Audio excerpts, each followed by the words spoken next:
Assalamualaikum warahmatullahi wabarakatuh. Kita melanjutkan untuk latihan soal jabatan operator layanan operasional di part ke-9. Langsung saja ke soal.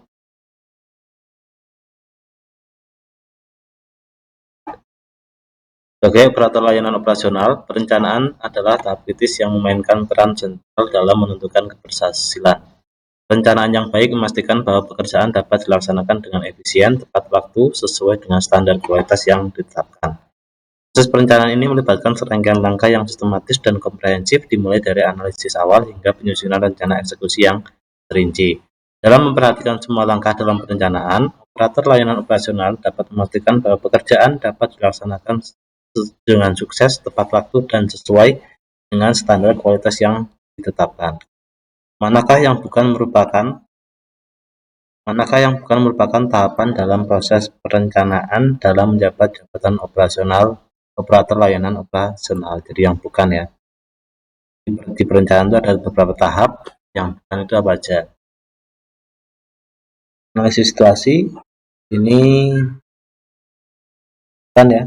Desain mode juga bukan. Jadi di perencanaan pasti ada analisis situasi. Evaluasi risiko ini bukan. Pelaksanaan pekerjaan, nah ini ya. Pemantauan ini juga bukan. Jadi yang bukan merupakan tahapannya. Proses perencanaan itu adalah di pelaksanaan. Ya. Jadi tahapan yang bukan itu adalah pelaksanaan pekerjaan. Ini bukan di ranah perencanaan. Next. Sebuah rencana tertulis yang menguraikan berbagai aspek terkait dengan operator layanan operasional kepada para peserta. Rencana ini mencakup detail kegiatan, tujuan, target, metode, dan jadwal yang akan digunakan dalam upaya meningkatkan standar yang telah ditetapkan. Dengan demikian, hal tersebut berfungsi sebagai panduan atau kerangka kerja yang membantu dalam merencanakan, mengorganisir, dan melaksanakan kegiatan operator layanan operasional dengan tujuan meningkatkan dan memberikan manfaat bagi peserta. Jadi di sini itu pertanyaan adalah yang berfungsi sebagai panduan. Ya, panduan kerangka kerja yang membantu dalam proses merencanakan, mengorganisir kegiatan operator layanan operasional. Itu disebut dengan apa?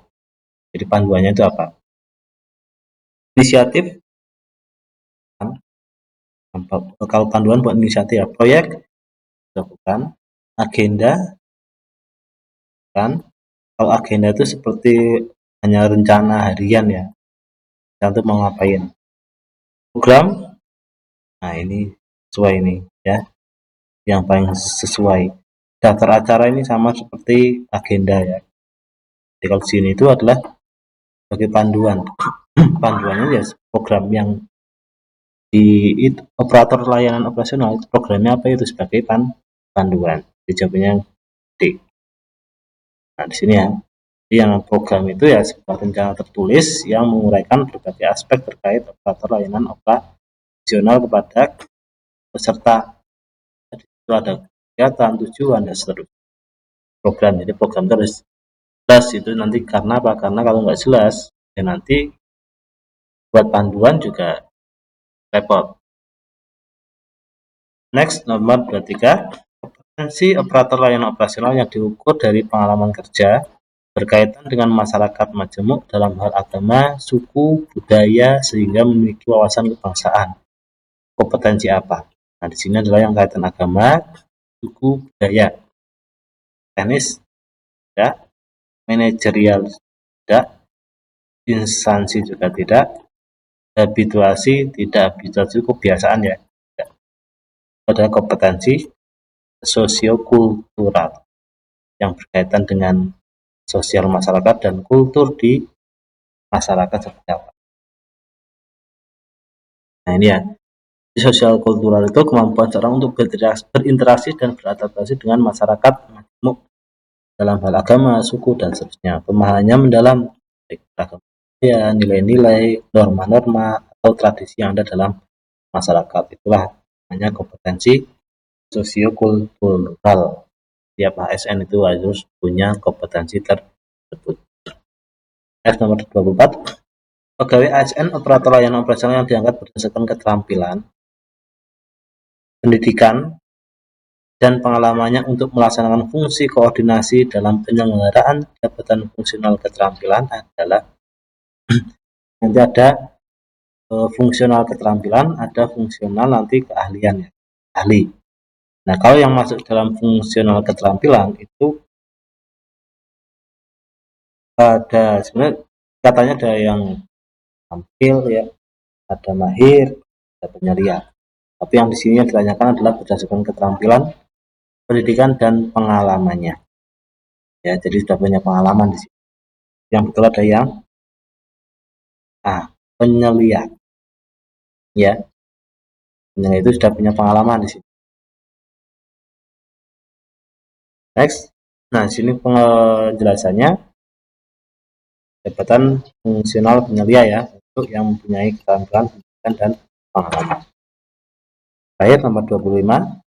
Setiap kegiatan yang dilakukan dan hasil akhir dari kegiatan yang dilakukan oleh pegawai ASN atau layanan operasional haruslah dapat dipertanggungjawabkan kepada masyarakat sesuai dengan ketentuan peraturan perundang-undangan yang berlaku. Ini menyoroti pentingnya tanggung jawab atas tindakan dan keputusan mereka kepada masyarakat yang mereka layani. Pernyataan tersebut arti dari asas ini ada kata-kata tanggung jawab ya. Ini juga ada kata-kata tanggung jawab. Siapa tanggung jawab? Akuntabilitas ya. Ingat ya, tanggung jawab itu ke akuntabilitas.